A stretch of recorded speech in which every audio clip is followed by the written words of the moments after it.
ताज्या बातम्यांसाठी ABP माझाला subscribe करा आणि बेल आयकॉन प्रेस करा। आता बातमी आहे पवार विरुद्ध पडळकर संघर्षाची। आधी शरद पवारांबद्दल वादग्रस्त वक्तव्य केलेल्या गोपीचंद पडळकरांनी आता शरद पवारांचे नातू रोहित पवार यांच्यावर निशाणा साधलाय। रोहित पवार आणि गोपीचंद पडळकर यांच्यातला वाद नेमका कसा रंगलाय बघूया। शरद पवारांच्या खांद्यावरती बसून त्यांची उंची मोजतात। रोहित दादा, तुम्ही शरद पवारांच्या खांद्यावरून खाली उतरा, म्हणजे तुम्ही किती खुजे आहात तुम्हाला कळेल। भाजप आमदार गोपीचंद पडळकर यांनी पुन्हा एकदा पवारांवर निशाणा साधलाय। यावेळी पडळकरांच्या निशाण्यावर आजोबा नव्हेत तर नातू रोहित पवार आहेत। रोहित पवार यांच्या कर्जत जामखेड मतदारसंघातील खराब रस्त्यावर उतरून पडळकर यांनी रोहित पवारांना सुनावलंय। रोहित पवार रोज टीव्हीवरती, ट्विटरवरती नरेंद्र मोदी साहेबांना, फडणवीस साहेबांना सल्ले देतात। त्यांना त्यांची उंची फार वाढल्यासारखं वाटतं, पण त्यांना अजून माहीत नाही ते शरद पवारांच्या खांद्यावरती बसून त्यांची उंची मोजतात।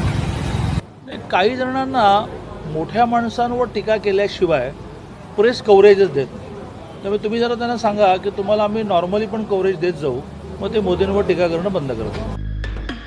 आता पडळकरांनी मतदारसंघात जाऊन रोहित पवारांना डिवचल्यावर रोहित पवार गप्प कसे राहतील? त्यांनी ही ट्विट करत पडळकरांना प्रत्युत्तर दिलं।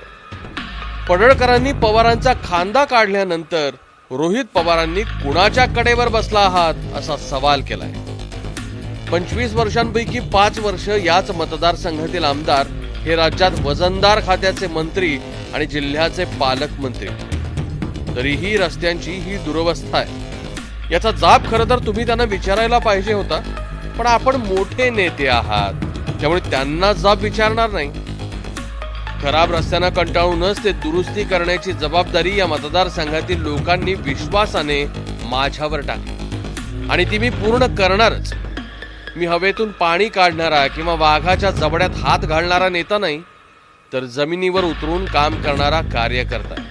त्यामुळे माझ्या मतदारसंघाची चिंता आपण करू नका।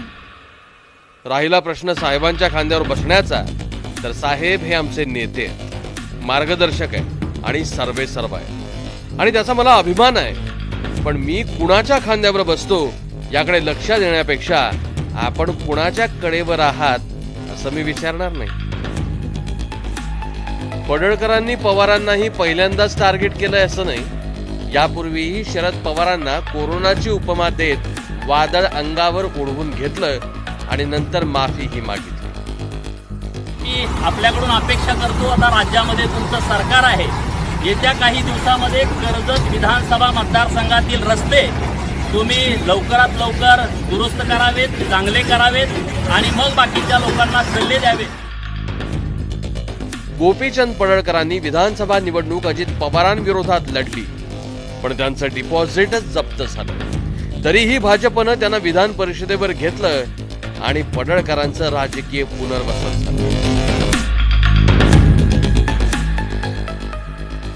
त्यामुळे पवार विरुद्ध पडळकर सामन्याची मालिका यापुढेही महाराष्ट्राला बघायला मिळणार आहे। ब्युरो रिपोर्ट, एबीपी माझा।